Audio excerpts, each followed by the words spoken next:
The Brooklyn Nets haven't made a finals appearance ever since they relocated from New Jersey in 2012.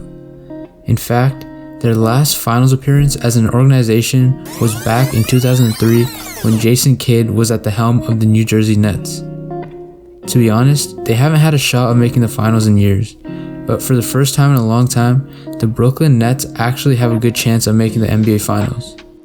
This is mainly due to their new acquisition of the ex-MVP and one of the greatest scorers of all time, Kevin Durant.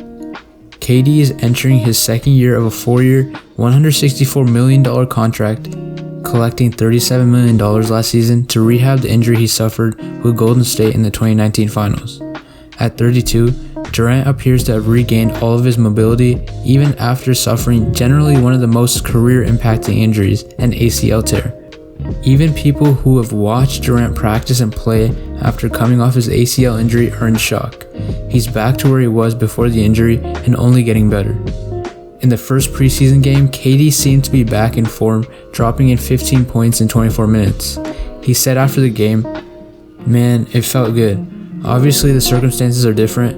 It's the first step for me as a player, getting back on the court, getting back into my routine. It felt good. I felt like I knocked some rust off early on, and I just have to keep building from here." With him back and Kyrie healthy too, on paper, the Nets might have the best roster in the Eastern Conference.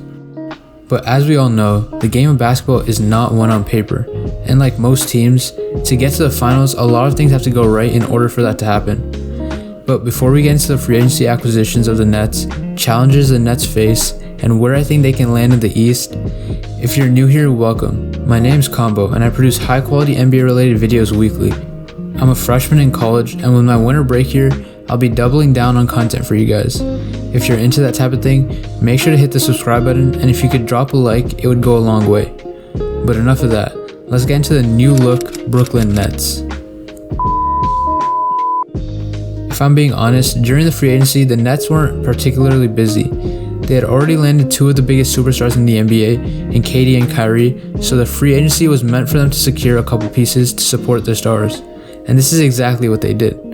First, they sent their 19th and 55th pick, which turned out to be Saddiq Bey and Jay Scrubb, for the knockdown shooter Landry Shamet. Some analysts believe Kevin Durant had some say in this trade given how much Shamet impressed KD during their first round matchup in 2019. Shamet's skill set was on full display during that year's playoff matchup and can no doubt shoot the three ball at a high clip. For his career, he averaged 9.2 points per game while shooting 42% from the field and an impressive 40.2% from beyond the arc. Shamet will have no issues sliding into the rotation of the Nets because of how simple but effective his game is. This means he'll have no troubles playing off-ball to both KD and Kyrie, and this pickup was huge in terms of boosting the reserves cast. The next and final free agency move they made was securing Joe Harris.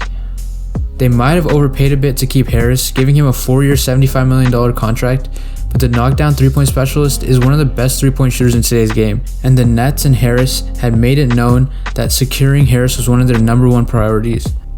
With Shamet and Landry surrounding KD and Kyrie at all times, this will only space out the floor more and give more space for the two Nets stars to operate.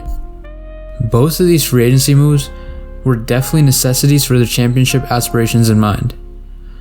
But these two aren't the only players that can help KD and Kyrie to a championship. The rest of the supporting cast around these four are definitely no chumps.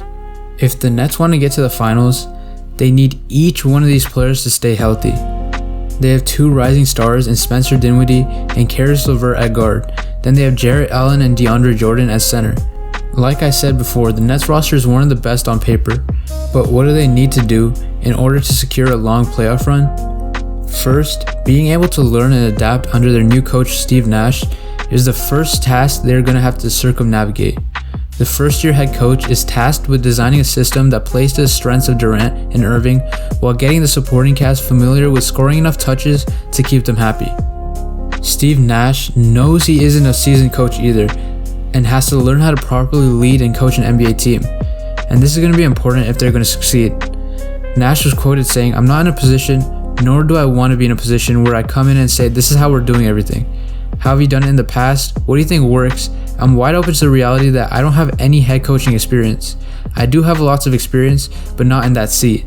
I've been improving and growing and learning to do." The next task the Nets must overcome is figuring out how to create a proper championship level locker room and on-court dynamic.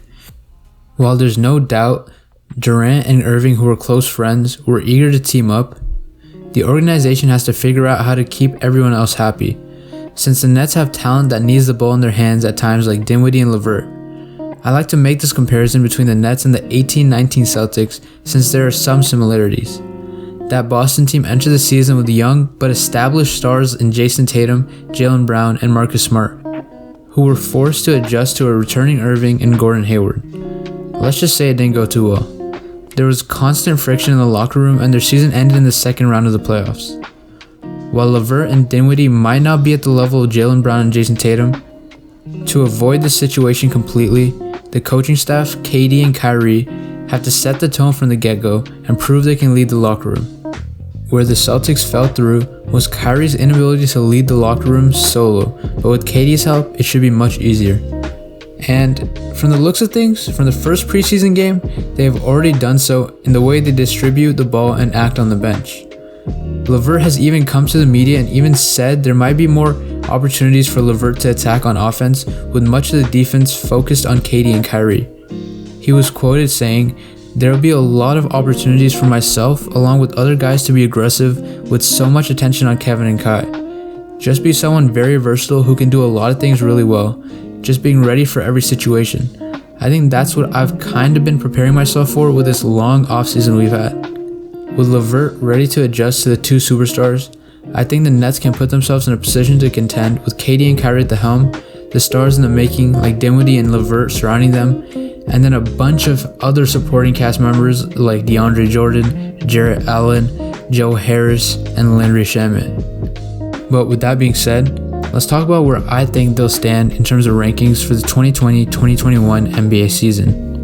There are still teams in the East that I think will do better in the regular season due to the longevity of the season and depth of their teams. These teams include the Milwaukee Bucks, the Boston Celtics, and the Miami Heat.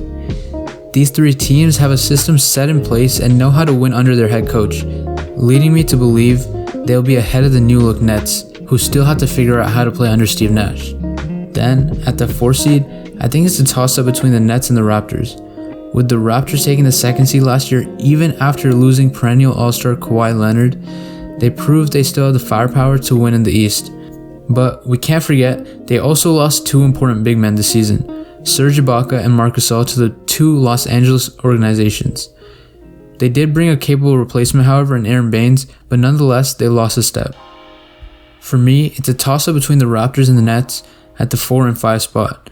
And I think if the Nets can figure out the right system to play under Steve Nash rather quickly, then the Nets will grab the 4th seed. From there, making the finals is completely attainable. I mean, the Heat did it at the 5th seed just this year. For Nets fans, this year is going to be your guys' big break. The Nets are going from constant mediocrity to having a shot at making the finals. If I was a Nets fan, there's no doubt I'd be excited for this year's NBA season. The season's almost here and I can't wait to see all the new looks of each team. But with that being said, if you got to this point in the video, I just want to say thank you, and if you enjoyed the video, be sure to drop a like so more people can see my content. But until next time.